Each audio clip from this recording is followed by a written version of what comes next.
It's time once again to slip into your camo, grab your bow, and join us out in the field for another episode of the Up North Journal, presented by PSE Archery. The Up North Journal crew is knocked and ready to rock for another exciting adventure. So let's step outside and hit the trail.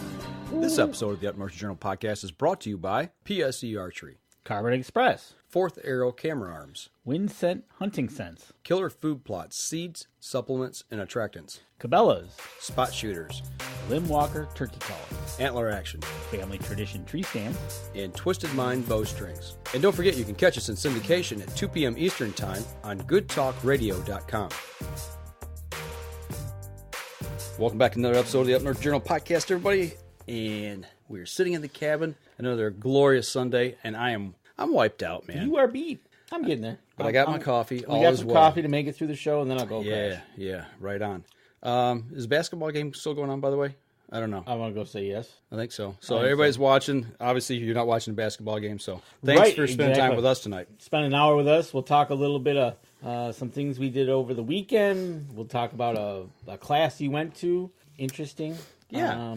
Where do you want to start? Why don't we start with what you did on Thursday morning? Thursday morning. Kind of different. You don't hear everybody saying, hey, I'm going to get up and go to a pollination seminar. Workshop. Yeah, seminar. Habitat. It was actually kind of like a habitat workshop. It was put on by our local county here, Genesee County Conservation District. And the person we all know and love, Anna Mitterling from MUCC, was there giving presentations as well. Oh, she did give presentations as well? Yeah, yep. Okay, cool. Talking about habitat, talking about pollinators.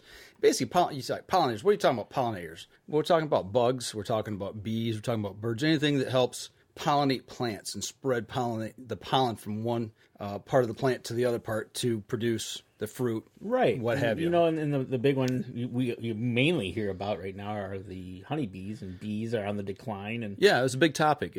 Actually, they talked even into the butterflies and stuff. Yeah, two of the things. There was one butterfly. I can't even pronounce the name of it, but it's basically going extinct here in Michigan, or extinct period, and it's found in Michigan and certain parts of the southwestern Lower Peninsula because it's very habitat specific. Really.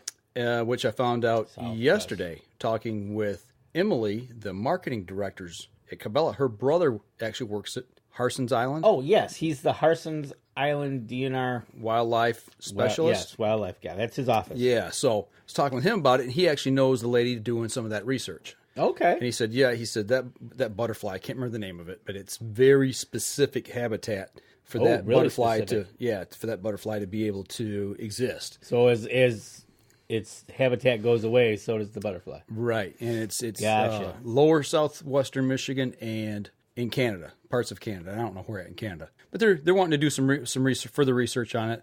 They're also doing research on the monarch butterfly, which I didn't know. When it travels from Michigan, it flies south to Mexico.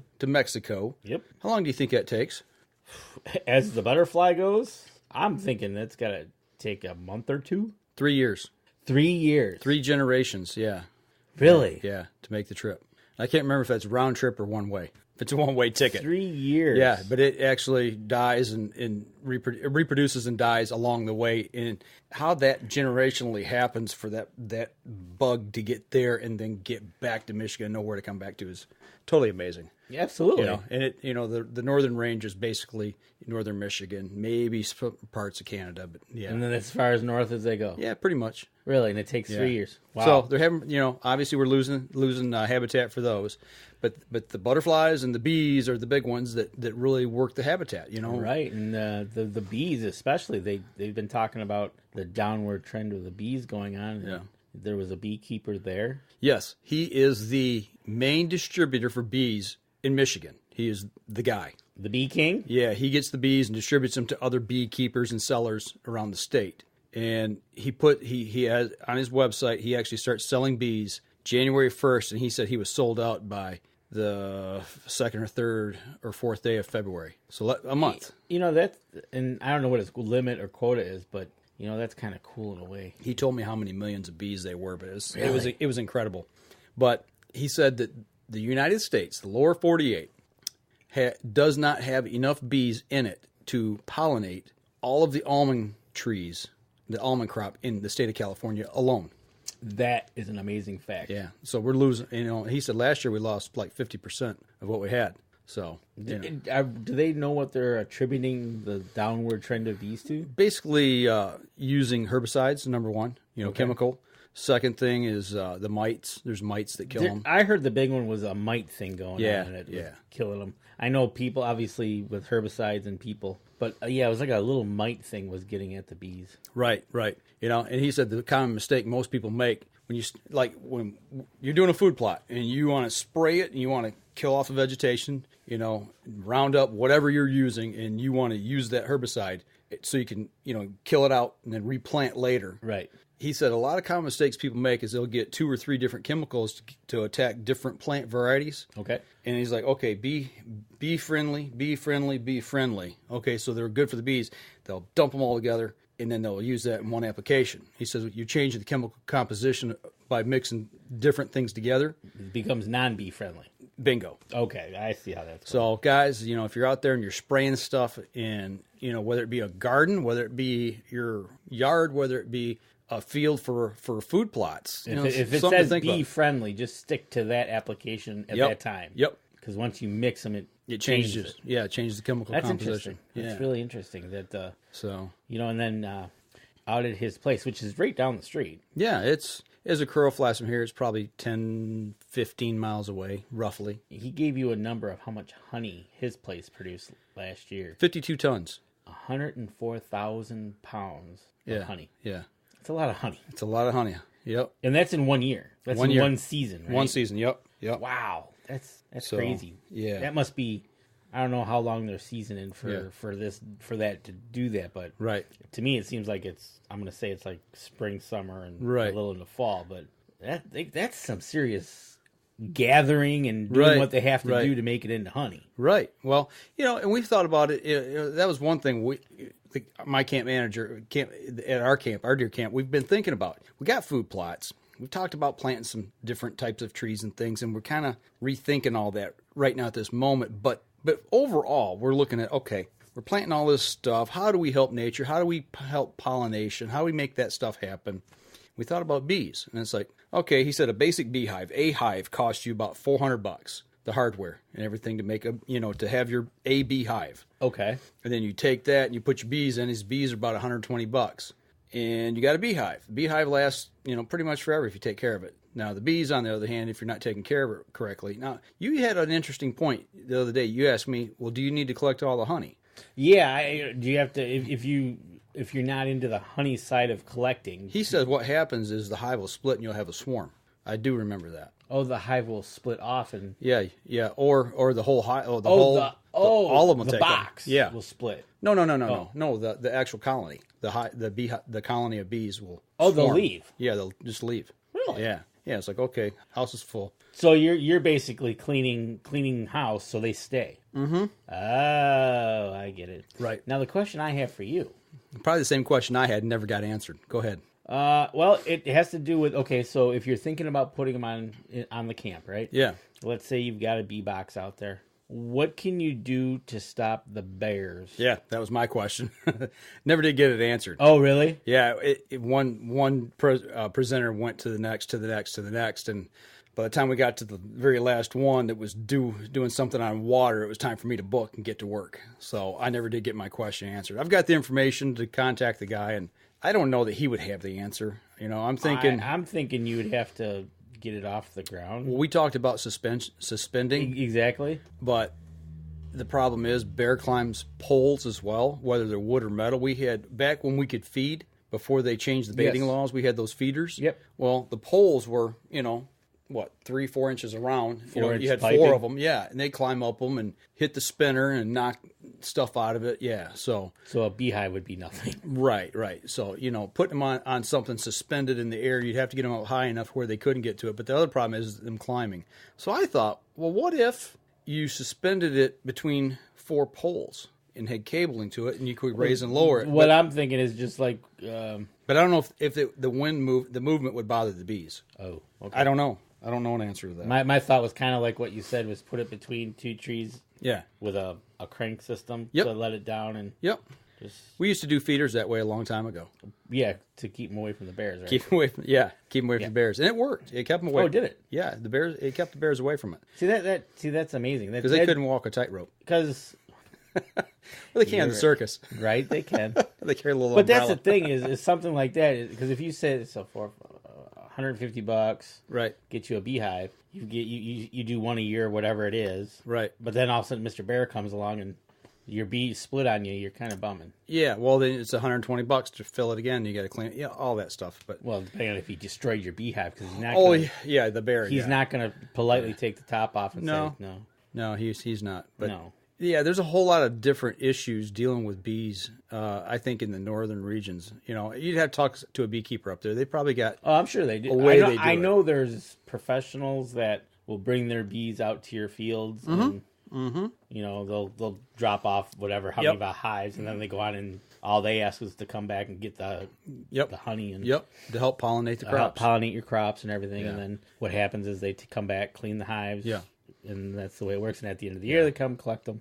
The other thing I found really interesting that was part of the workshop was talking about natural grasses and prairie grasses, using them for fawning grounds and bedding areas. Right. A lot of guys use switchgrass. Okay. We've tried it at our camp, and it didn't work. And I found out why. Is because it wasn't planted in the right spot. It was planted in sandy soil that was really dry. That switchgrass, they said, is a wet ground type of grass. Oh, you're in sandy soil. Yeah, so that ain't gonna grow too good. No, but there's places on our property along field edges, like the east side of my field, I think would do well because that's a fairly wet area. Well, you get really good fawning grass when you let the rye go in front. Yeah, just let it go, and it comes up to right hip high. And oh shoot, there's times that we've actually had grass almost 6 foot tall. Really? Yeah, the rye field it would grow up and get about 6 foot tall. And I know you've let that grow to kind of provide protection. Yeah, we actually saw that the bears actually come through that section of grass. And he had. Well, Dr. Kroll, he talked about it. He's talking about bears have a very systematic way of being predators towards fawns and searching for them. And that's one reason we left that grass so tall. And we've seen it at camp. They get on their hind legs and, they'll kind of look and sniff and move and get down on all fours, move a little close, and they're working their way through that grass. Right, exactly. And okay, so you found out that wasn't planted in the right spot. Yeah. That makes a difference. Short summer grasses are in dry spots. The taller grasses, like switchgrass, is you plant spring or fall in the cooler parts of the year. Plant them in wet areas. Okay. So I was like, okay, I found out why that didn't work. It's like go to these guys. I guess the bottom line is here: go to these workshops if you're looking for information. It's something that you're trying to do and it's not kind of working. Ask somebody who knows, or get with somebody who can help you.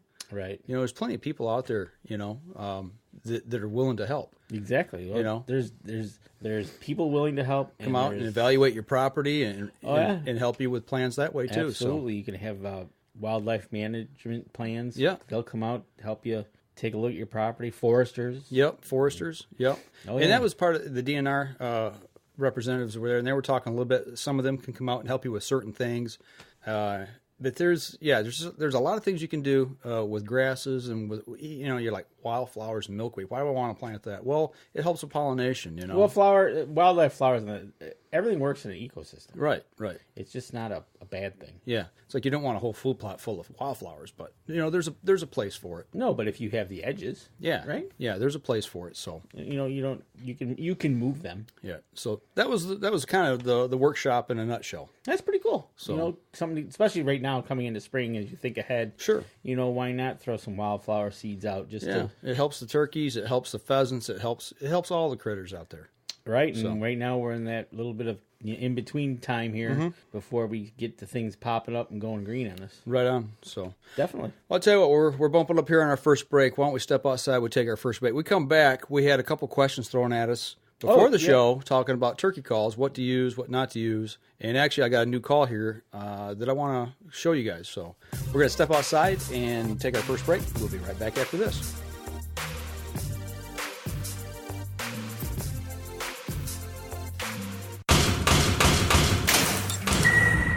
PSE Archery has reinvented the way you buy bows.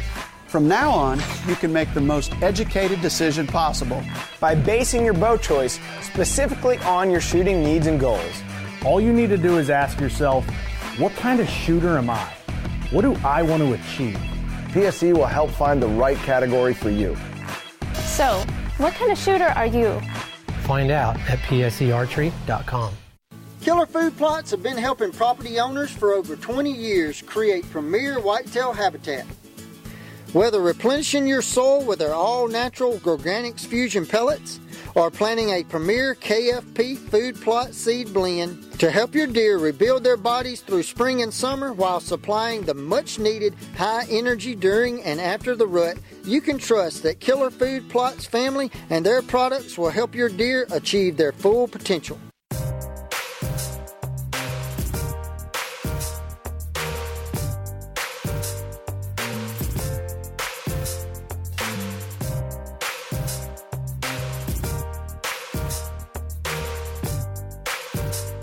Welcome back. Second segment of the show. And, hey, Jeff, what's going on? Got Jeff on with us. Got a few people here chiming in and listening in. And we had a question before the show started talking about turkey calls. Yeah, I'm trying to get to it right now. Okay. I'll let you find that. Well, thank you. It was in our teaser video. That's where it was. Right? Oh, listen to that. The little turkey call. Right. That is my old Lynch World Champion turkey caller. This is a number 102. I believe what they're selling now is the 102F. We saw in the store today, actually. Right. And this one says you can order from Liberty, Mississippi. Liberty, Mississippi. Is yeah, that what you said? They don't make them in Mississippi anymore. This is an old one. This is old. They don't make them down there anymore? No, actually, I think the package said Georgia, if I'm not mistaken. That's where they make okay. them now. All right, so put out our little teaser video. Yeah. And then we got some feedback from Adam Kemmer. We know Adam. Adam, yep. He wants to kind of throw out there, beginning turkey hunters, what calls should it's either they shouldn't start with or they shouldn't they start with. Should or should. It looks like a typo there. Right, it's a typo. Okay. But it's a good question, really, because obviously the one in your hand, we feel the box call is probably one of your more easier ones to manipulate and use. Yep. Right? So for a beginner, the box call would be a great way to start. Yeah, it doesn't have to be fancy dancy one here. Let me see. Have I got my other one in here? Yeah, let me see. You show the people, I'll look. Oh, no, it's over here, Dan. Look at it right here. I got my turkey gear spread out all over the place here. Right. This one here is a Primos called the Graphite Prospector. It's got a wooden paddle, and it's got a composite box on it with a wooden vibration board. And this one here, it does what it needs to do. It needs some chalk. It needs some work. Yeah. I think I probably paid, I don't know. Yeah, 20, 30 bucks. And that's for one this. thing we notice about box calls is they can go anywhere from $10, 15 up into the hundreds, depending on who's the maker and what they want to do, right? But for the easiest type of call we feel is a box call. That one you can manipulate pretty good, and then from there you move on to your pot calls, and obviously the last one is the mouth call, and that is a tough one. Mouth calls are a tough one. I would not recommend a new turkey hunter to try a mouth call in the woods. I would, if you want to try one, but practice with. I wouldn't take it out in the woods and hammer. Start working on it right away as a first time hunter.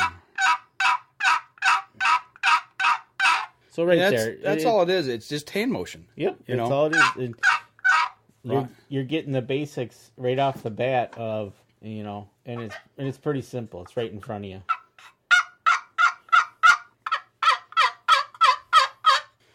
And that's a basic box call. If it's two-sided, this is two-sided vibration board. Two vibration boards here on this one, and you just work the paddle across the top softly. It's very easy to use. I mean, we hand these to kids. Kids can make these things work. Absolutely, they can make them work just by standing there with a little bit of direction, and away they go. And if you want to try, work into a pot call like Danny's got over here. Yeah, I've got our our famous limb walker game calls. We got the plastic, double-sided. Woo, go over here. Right there. There we go. Got our double-sided glass over slate, green plastic there. And then we got a glass with a wood soundboard inside. Oh, what else we got? If you're going to try a pot call, I would recommend just trying your basic slate call. Exactly. I was just about there. Obviously, we got an aluminum and a slate.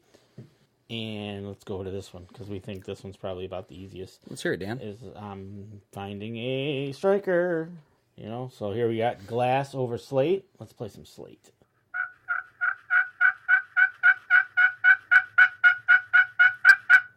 Sounds pretty good.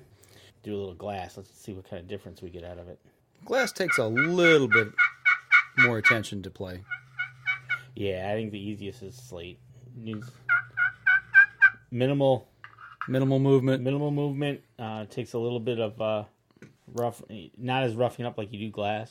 And that's what I like the slate for the fact of depending on what wood it's in as far as the actual pot call itself, can make it sound different. What striker material you're using, the shape of the striker. There's so much versatility, and that's why I really like a pot call. So it just gives you that flexibility when you're out in the field. You carry 3, 4, 5. I carry sometimes 10 different strikers. Right, exactly. To get those different tones. And speaking of carrying, you're going to be also adding to that which you got this week. Yes, I did. I got a new call. Got me a new call from Limb Walker here. Let me change cameras real quick.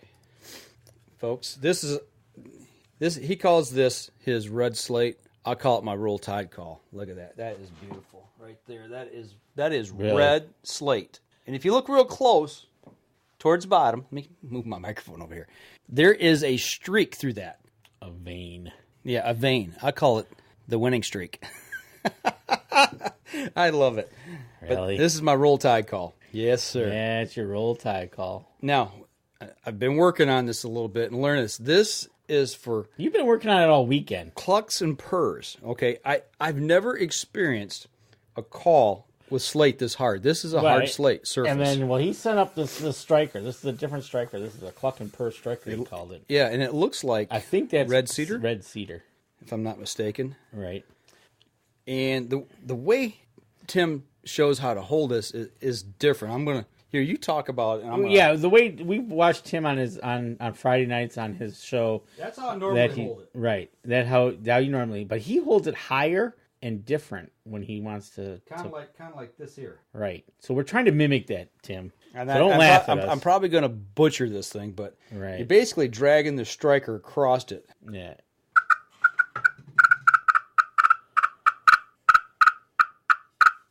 Now try that on a regular slate.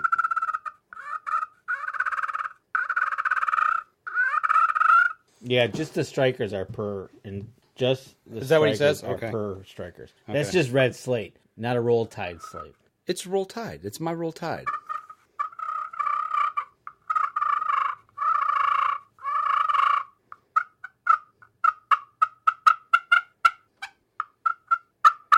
I got to learn to get the right amount of pressure on it. That's all it is pressure, right?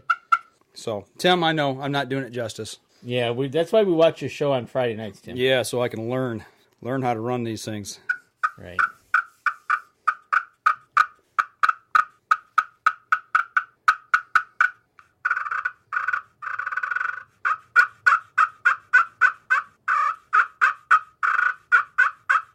I love the sound of this. This is on black walnut. And to me, man, that's just, it's got a sound that I've not heard out of any of my other calls. It's awesome. I love it. Yeah, it's pretty nice. And this has a glass soundboard to it. Interesting. Mm-hmm. And Tim, since you're listening, could you tell me, because I had this question I didn't know and we're trying to figure it out, the slate, what thickness of slate does it matter? Does the thickness of the slate matter to the tone of the call? Right. Because we saw some down at the store today. And they looked thinner than others. Yeah, they were really thin. They were a lot smaller too. I mean, there was some that was, I don't know, maybe the size of a tennis ball. There was one that was about the size of a tennis ball. and that looked really thin. Yeah, maybe one the size of the bottom of a Coke bottle, even smaller. Right.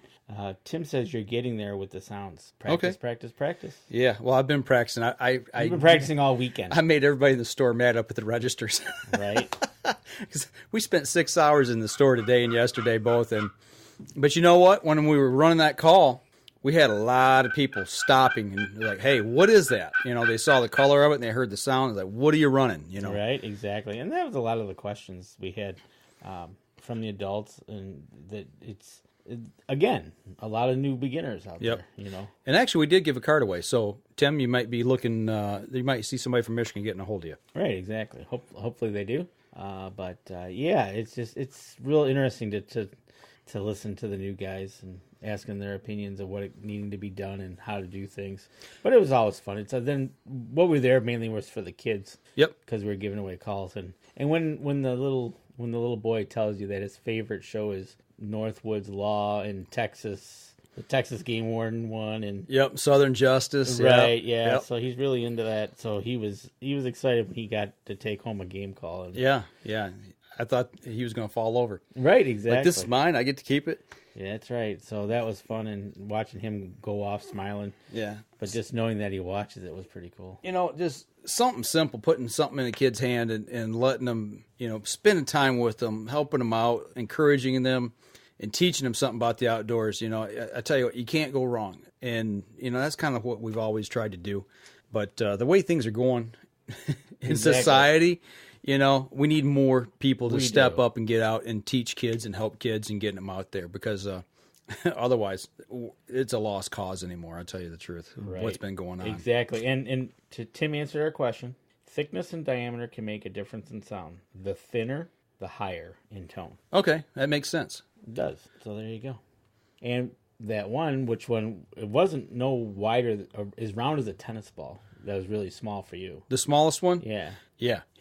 But that was in a starter pack, so right. You got to start somewhere. Well, and the other one, won't mention any names of who made it. But that was driving me up a wall. I did not like that. That was like, we were there 2 weeks ago, and I didn't like that call. It was like nails on a chalkboard for you. Yeah. Actually, Tim knows which one it is, because right, he was at Cabela's, and it was the same one they were giving away at his store. Yes, exactly. So I did not like that call. I was driving Mike up a wall when I'd run it. But it was loud. Yeah. So getting back to the question, what to use? Start with a box call, something really simple, or get you a nice slate call and run that for first time. That's kind of the go-to things for beginners to get them out in the woods. And really, people are intimidated sometimes by a slate call. And what we did show, but they're easy to use. And what we did show to one customer, because he was a beginner, he had a slate call, but he only had one striker. Right. And so we showed him different strikers that we had with us, how the same call makes the different tones. Yeah. And he was totally blown away by that. And he said, okay, so they happen to have a 3-pack of different strikers. And I said, here's 3 different types of strikers. Right. Have at it. And I guess that's the one thing when I go into the aisle where all the stuff's at and you're helping people, whether you're showing them your own personal calls or you're showing them something there that's in a store, and you're trying to explain some of these things, the variety of strikers, having multiple strikers. Why? There's only one company there that was selling. It was a 3-pack. There's only one company that did one of 3 things. They put out a package of 3 strikers. Yep. They also sell the chalk. Yep. And they also, they own the slick stick. Right. But I'm sure that's just a generic thing and overall, but they're the only company out there that puts out the supplies needed. Yeah. Oh, the other thing was a lady really liked it. It was a box call, like a holder to keep it together from moving around. Okay. Keep it from chirping as you run through the woods. Yeah. She thought that was really cool. Yeah. So, but yeah, only one company out there that puts all those out there. That's very interesting. Yeah, and that's the thing I don't like is the fact that you got to buy calls to get multiple strikers. Right. That's how I've got my strikers through the years, except for my 2 that I call my go-to. I bought these 2 in a pack together. They're laminated wood. They're just, what camera? Okay, we're on this camera here. Yeah, we're over there. Different shaped end, one's hollow, one's not. One's got a bulb head on it. The other one's kind of slender and round. Yep, exactly. But they're real hard. I use these a lot along with, now this one's going to go in the pack, definitely, the cedar one. And there's a couple others that I carry with me that I always make sure that I've got with me in my pack. Right, and you notice how these work. Oh, that's interesting. One is hollowed and one is not. Right. So it gives you the different metal, the thickness. So why don't we see more variety in strikers being available in the stores for people to buy? I mean, I understand they want you to buy more calls, but there has to be a way to be able to get these out. Yep, exactly. It's frustrating. It is. It's real frustrating. But it was interesting that was one of the questions out there, and I think decoy setup and placement was a big one this weekend too. Right. That was how many decoys do you use? Right. Mm-hmm. So how many do you use? What's your setup? That was a good question. Calls, beginner calls, what to use, what not to use. Yep. And that played right into Adam's question, right? Yeah. Which calls? There was another question. I can't think of it right now. Well, think about it. We're going to go to a break. We come back. Hopefully you'll have it. All right. So we're going to step outside. We're going to take our last break. We come back. We'll see if Danny can remember what he wanted to ask. Right. We'll be right back after this.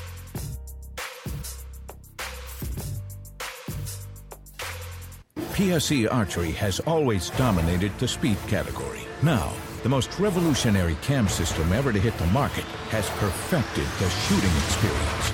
Introducing PSE's Evolve Cam System, featuring extremely high let-off capabilities and the smoothest draw cycle in history. No other cam system has ever delivered this level of total comfort and total control. Experience PSE. Experience performance. Killer Food Plots have been helping property owners for over 20 years create premier whitetail habitat.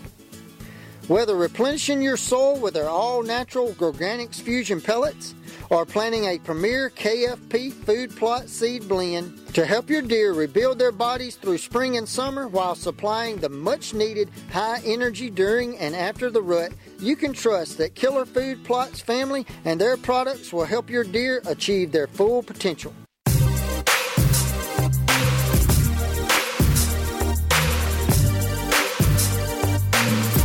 Back. Third segment of the show. Did you remember the question? Yes, I did. And? Do you have any turkey game bags to carry the decoys in? Decoy bags? Yeah. It was like a couple times. Yeah. One yesterday, one today. It was like, at first, it was we got stumped, but we were able to answer the question. Yeah, kind of routed them over to the waterfowl section using decoy bags for ducks. Right, exactly. And that's the way it was like, the question kind of like, I had to think about it, and I'm like, oh, okay. Well, because not all decoys are totally collapsible. No, most of them. I mean, you look at the store shelf now. Most everything's like a full formed figure. Yep, bird. And because that led to the avian X's, which are inflatable, which leads to it's nice, but do you want to shoot your decoy? It's like ugh. Well, that's the thing, shoot your decoy. Yeah, you get birds coming up and pounding on the decoy, and all of a sudden do you shoot when you have opportunity, or do you shoot when the tom gets away from your decoy, if that's the case? And the instructions were a little odd, but yeah, I was like, okay, I understood what the purpose was, but the timing of all the steps was like, yeah, I'm not gonna be able to find a hot shower out in the woods. place decoy in hot shower, then blow up. Right, and I'm like, wait a minute, what if I want to? So right, but that was another observation is Chesterfield being so close to Canada. That was, game laws. Game laws were being asked about because a lot of the people are from Canada. I mean, literally, we're what, less than 5 miles from Canada? Literally. I mean, as a crow flies. As a crow flies, you're right there. I mean, were we on the river or the lake there at that point? We were on the lake. Okay, so across the lake. How far across the lake is Canada? It's pretty close, actually. We're at the southern end of the lake or the northern end? We're right at the middle. Yeah, you got to go further down to get to the river. So halfway across the lake. Yeah, we're at the almost the biggest, widest part, I guess. Okay, I got you. So if you go down south, you'll get to the river, and then it's right there, obviously. Right. If you go a little north, you'll get closer to the border. So how far will we have to drive to cross? Well, see, that's the thing. Now, to drive to cross the border, actually, you either got to drive north or south, and then, let's say, to get to Detroit Tunnel, probably be about 15 miles? Half hour No, I'd say time-wise. That's traffic. Right. Well, you're at 20-mile road, so it takes 20 miles to get down to the border. Okay. North to Port Huron? A little further. A little further. Yeah. Okay. But straight across from us, I mean, before we turn in, when we're taking... If you were to go straight across, you'd drive right into Canada. Right. So, but as the customers arrived yesterday and today, they were asking about different things, and they were mostly turning out to be from Canada. Yeah. It was like, oh, okay. The biggest thing that was about the movement of decoys. You've got the moving fans. You've got the fan umbrellas that you can actually get behind and move. Yep. Well, in Michigan, those are illegal. Right. It's a mechanical decoy. Even the ones that scoot and shoots. Yeah, scoot and shoot. Or the one the fan you clamp to the barrel of the shotgun. It's got the little thing where you can shoot kind of through it. Yep. It holds on to the shotgun. But yeah, at that point it becomes mechanical, and those are illegal. Right. And then that was it. And how many birds could you take? Yeah. I think they can take 2 over there. Yeah. And then that was the decoy was a good question. But yeah, it was really interesting to see those questions coming out. And well, I'm from Canada, and right. And then, but the one guy kind of explained it. He explained it that over where he's from in Windsor, he's got like basically one hunting store to go to. Right. This is my choice is one, or I drive over here and I've got the Cabela's to Bass Pro to Dick's or Field and Stream to Gander Outdoor. He said I've got like now 4 to 5. Right. So there's price competition where over in Canada, he said everything's expensive because there's one store and you pay it or you come across the border and get it over here. So, we got a question. Okay. This is going to be a good one. Jeff McAvoy. Hey guys, when patterning your shotgun, should you stick with your hunting ammo or can you get away with cheaper version from the same manufacturer? Okay. You know what I'm going to say. Well, go ahead and say it. Stick with your hunting ammo. Whatever it likes to eat is what you feed it. I know you're trying to save money, trying to pattern your gun. You go, okay, so if I use, Winchester Supreme, what's the brand? The Winchester Longbeards. Oh, Longbeards, XRs. Yep. XR. Extended range. And I'm using a 3-inch Magnum, and I'm using number 6 shot because that's what flies good. Or you're using 3-inch Remington Nitros. Okay. And now, out of them, can I use a standard 3-inch Remington 6-shot, or can I use a standard, cheaper version of the Winchester 6-shot? I take it that's the way you're asking the question. I think what he's asking is if you use Winchester and you've got Winchester X's, but then you got Winchester XRs, could you practice with your Winchesters? Practicing and patterning is 2 different things. Well, are you practicing shooting, just getting comfortable with the gun, or are you trying to pattern the gun? Well, he's saying patterning. Okay, but if you're patterning the gun, feed it what it wants. In what patterns in it. I've said this a million times. I said it in the store to people. I've got 2 Remington 870 12 gauges, 870 Express. Same exact gun, same exact full turkey choke tube in them. One gun shoots Winchester Supreme number 5s. The other one shoots Remington Nitro number 6s. And that's what patterns in those guns. The same exact gun, but yet still they eat 2 different styles of ammo. Right. Now, if you're just practicing for the sake of practicing and not worrying about patterning, then sure, go right ahead and shoot away. But I would suggest, like Mike, try to find what your gun eats the best and spits out the best. Feed it that diet. And give it that diet, because you can, but I think you'd get more bang out of your buck if you use what the gun likes and find out what the gun. Now, if you're using 4, 5, and 6, let's say you get a box of 4, 5, and 6s, and you find out the number 5s are most preferred. Can you shoot the 4s and 6s? Sure, but just remember that the 5s are your best pattern out of them. Right. Yep, and if you're using a sight, I guess that would play into if you're using a red dot scope sight or red dot mount. You'll see in a red dot. Don't start moving to follow the shell you're shooting. Figure out which one pattern's the best, and then move that sight pattern to hit that thing dead on. Shoot each size, see what your density is at 25 to 30 yards. Get your best pattern. Call that one good, and if you shoot this 5s and 6s as just shooting, don't start moving. Say nope. Right. 4s is where it's at. That way, when you put the 4s in, you know exactly where you're going to go. Right. It's always good to know if you shoot a 5 or 6 in case it's a little right, a little left, a little high, a little low. That okay, if I do have to an emergency, let's say you used your last 4 shell, and all you got is a 5 that knows where it goes. Right. So I hope that answers the question. Hey, Jay Scott. Jay Scott is out there. Mr. Big Buck, what's going on, my man? Haven't heard from you in quite a while. Thanks for tuning in tonight. But definitely, as far as using the same manufacturer, you will definitely get the different loads over the different brands. Right. Yeah, I believe in sticking with the same thing that the gun likes. That's kind of the way I roll. Now I can understand that question because some of those loads for 5 gets up into they're pricey range. Yeah. So are you kind of don't want to shoot a lot of them? Right. I agree with that. Yeah. But that's why I've never really shot any of those top end loads, I guess if you want to call it. Well, if I find a shell that works and it's a cheaper round, that's what I'm going with. Like I said, I've played around with a few of the others. It's just I know what my gun likes to shoot, and that's what I shoot. So now, one of the problems I am having is finding in 20 gauge anything different than a 5-shot. Have you found many manufacturers in 20 gauge turkey loads? I have a hard time finding those. Yeah, they're out there. They're hard to find. Yeah. The brand I'm trying to stick to, 5s.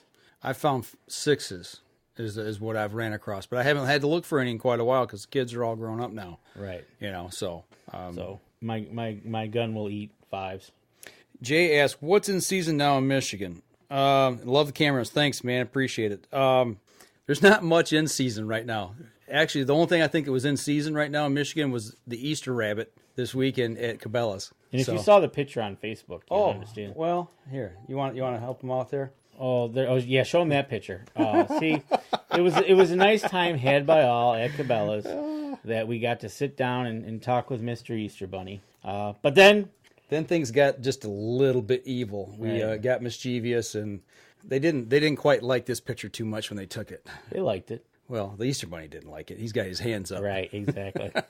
So, yeah. We got to have fun when we're down there, That's right. We get mischievous at times, and, sometimes we get a little carried away.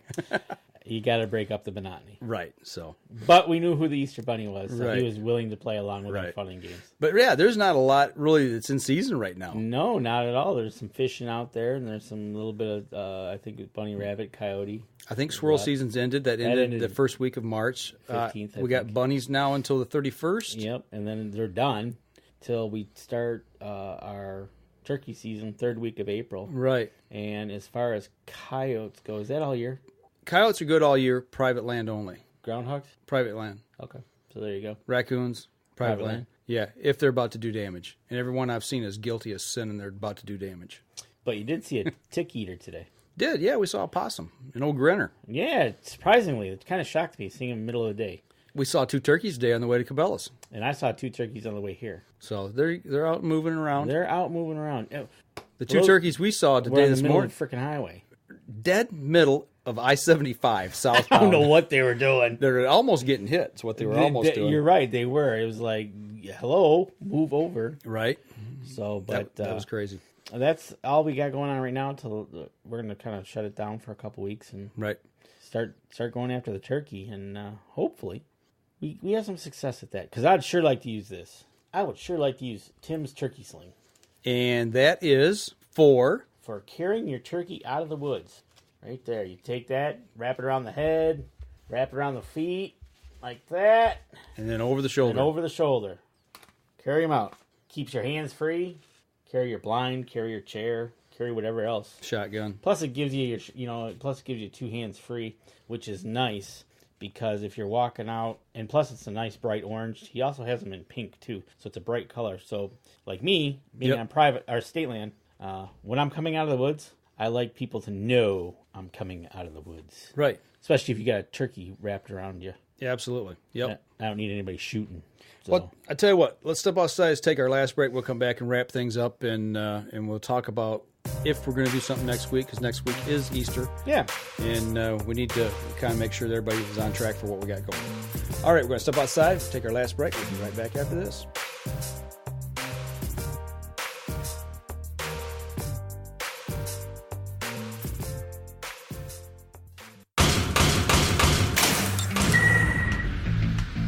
Acceleration is part of PSE's DNA. PSE pioneered the speed movement. Now they've developed the vapor category to help you find the most powerful bows on the market to fit you. High speed equates to intense power and building the momentum you need to be successful. Are you a vapor shooter? Find out at psearchery.com. Killer Food Plots have been helping property owners for over 20 years create premier whitetail habitat. Whether replenishing your soil with their all-natural Organics Fusion pellets or planting a premier KFP food plot seed blend to help your deer rebuild their bodies through spring and summer while supplying the much-needed high energy during and after the rut, you can trust that Killer Food Plots family and their products will help your deer achieve their full potential.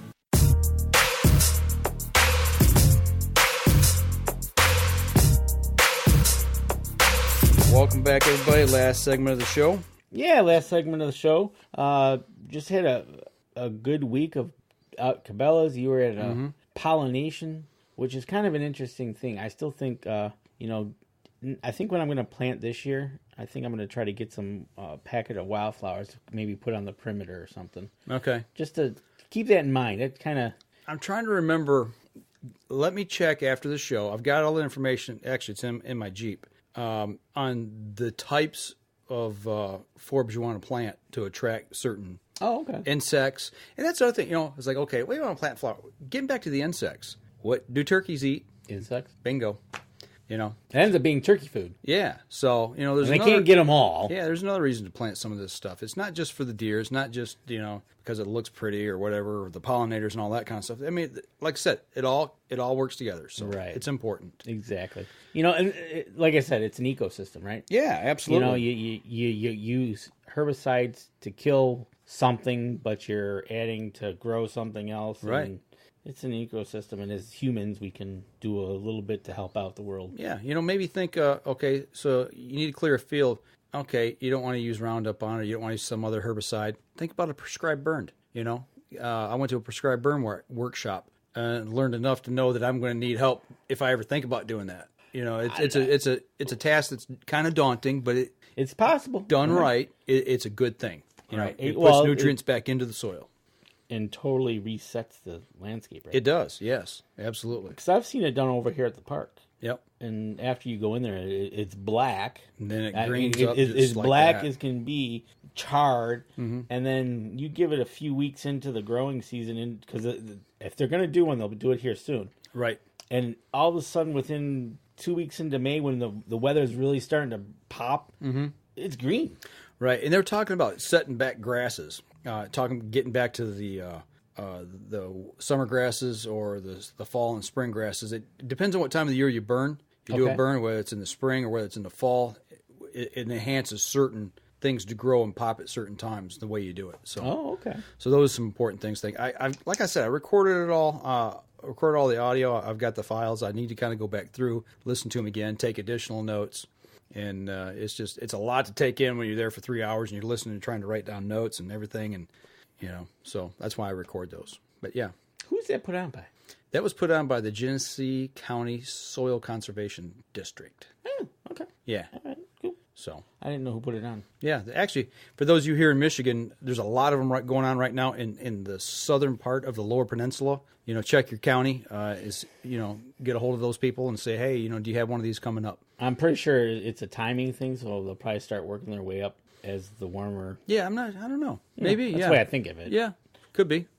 Timing is everything. Certainly. And we just got, as we were talking over Facebook, we got a instant message from Charles Byram, who was out shed hunting, looking for those sheds on the ground. I know he's found a couple. He's posted a picture, but then he checked one of his trail cameras, and he might have a reason why he's maybe not finding all the sheds, right? Because their sheds are still moving. They're still attached. As of March 24th, yesterday. Yeah. There are some on there that are still attached and moving. Yeah, Might be a little hard to find those. Right. Just saying. A little late in the year. But Charles, eventually, it should be soon. Yeah, probably next month, right? They should. Yeah, here in the next week or two. They're going to get pushed out. Right. So interesting. But like I said in the break, typically for years I remember I always had a buck or two that lasted into March. But this year it was done by February, which is odd. Mm-hmm. So I don't know what that means. I've heard part of it's nutrition and health, stress, right? Those types of things. Deer were playing yesterday like you wouldn't believe. Oh, yeah? Yeah, I had 2 young does. I'm assuming they're does. But they were running around. You know, like how dogs play? They'll chase each other. Yeah. These 2 were going at it, and it was the most funniest thing because they were booking through the woods, out into by the pond. They did a big loop, and the other deer just kind of stood in and looked at them like, come on, kids. What are you doing? Right. And it kind of got him nervous, but you could tell then she'd loop around. She did it like 3 or 4 times. Yeah. They're just playing, you could tell. I saw my 3 out here 2 days ago, or yesterday morning. Yesterday morning, when you were getting ready to come over and pick me up, or come over to my house to go to Cabela's, you posted a picture. You had 3 right here in the back. That's the first deer I've seen this year. I don't know if they were wintering somewhere else. I don't know. We don't put anything out here for them, so we see them occasionally. But this winter, didn't see any in the backfield, to speak of. I did see a few maybe a month ago, just briefly, cruising through real quick. But these were feeding. They were feeding through. I seen a couple. It wasn't this field. It was on down. They were way in the back corner. Yeah. But you're right. I haven't seen really many up. Usually we see them here all the time. Yeah, I know during the summer when we'll do our show from the back porch, we'll sit there and watch them. Right. We'll watch them graze on through. But I think they're coming out of their wintering quarters. They're getting back to their normal routines now, looking for other food, coming back to their home range. That's what we were seeing as I came back from up north. Was it last weekend I was up? Yeah, last weekend. Yeah, last weekend you were up. And we've had reports from Wisconsin. Greg Miller over there posted a picture. He said they're breaking. Yeah. So that's a good thing. Spring is getting here. Actually, tomorrow, the weather's supposed to turn here. It's supposed to be nice finally, getting into the 50s. We just broke 40 today.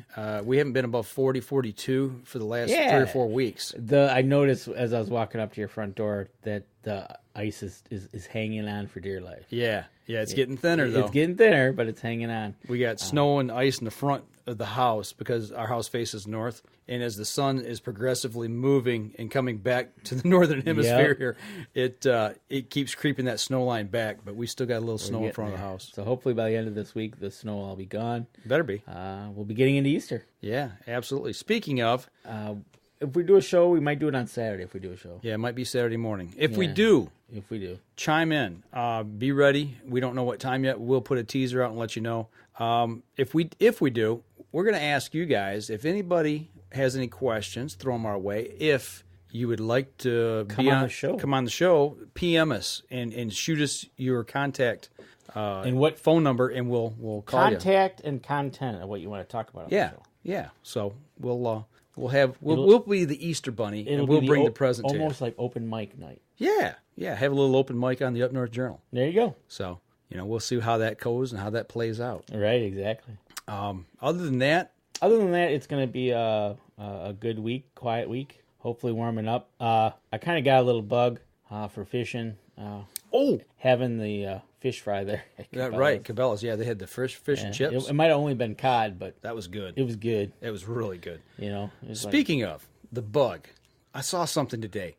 Always in Cabela's, and it's like, well, what do I want? I like to get something, But dude, that fishing kayak, I've kind of jonesing for that thing. Oh yeah, that was nice. That 12-foot. It was really nice. It was a 12-foot, 100-pound fishing kayak that you actually can put a battery in it. Yep. And you can run electrical equipment off the battery. Trolling motor. It's got controls for on off your power. Mm-hmm. You can run electronic equipment, trolling motor, all off this thing. Yeah. It was pretty, and you can stand up in it. Yeah. It's got a little deck with rubber mat on it. Yeah. It's kind of neat. And the one outfitter said, "Why not for duck hunting?" Yeah. So it kind of caught my eye. I got some Cabela bucks that I want to spend, and you might see that thing sitting here on the trailer this coming week. And if we do, we'll have to take the camera out there and go show it off. Yeah, absolutely. I should have took pictures of it. But this is a new model they just brought in. Actually, it's through because Bass Pro bought Cabela's. Yeah, we think it's a bring over from Bass Pro. Yeah, at least that's what the outfitter told us. Right. Yeah, because I got on the website immediately when I got home, and I could not find it. So that's what I'm thinking. Exactly. So you got the bug for that guy. Yeah. I thought, well, I even mentioned because it's got that little walking deck on it, how stable it is. That's the key. Maybe for bow fishing. Right? That's a possibility. The only thing about bow fishing, though, is, man, depending on what lake you are, yeah, you might have a lot of paddling to get to the boat part. Yeah, you might have a lot of paddling. And, yeah, especially if you get across the lake and your trolling motor, the battery runs down. Well, that's another thing, right? Then you got to paddle back. Yeah, so. I know you might have a trolling motor, which gets you across at such a speed. Yeah. But wherever it dies, you're done. Right, exactly. So, that's one thing I wish I don't know if they're going to have that in the summer. I don't know if they ever do that, like a demo thing, like put a kayak in a pool or something, so you can. Where would they do it there? Well, that's the question. I'm assuming we could get a pool brought in, but I don't know how that would work. Yeah, liability wise, I'm sure there's a ton of liability, blah blah. But it would be nice to be able to say, hey, try a kayak. Try it. Here's a pool or a pond or something we have. Float. Just so I'd like to actually try that and stand up float in that and see that. Right. How it works. Right. Because it had the plugs too. Right. Now, do you got to have those plugs in, or do you got to? Yeah. Or is that a drain? To use as a drain. I saw a drain on it. So I was like, but a tryout pond would be nice. That would be nice. Yeah.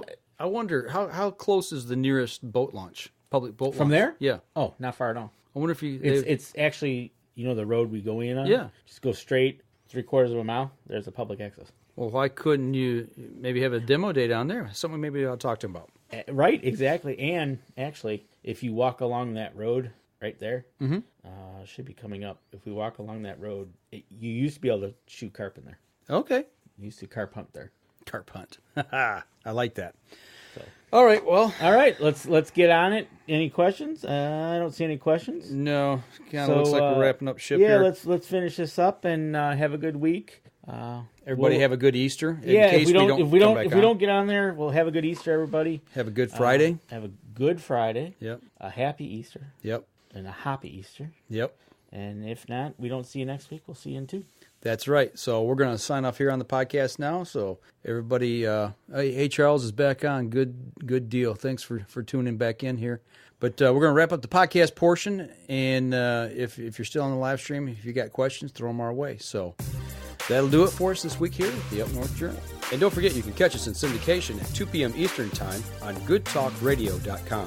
This episode was brought to you by PSE Archery, Carbon Express, Fourth Arrow Camera Arms, Winsett Hunting Center, Killer Food Plots, Seeds, Supplements, and Attractants, Cabela's, Spot Shooters, Limb Walker Turkey, Antler Action, Family Tradition Tree Stands, and Twisted Mind Bowstrings.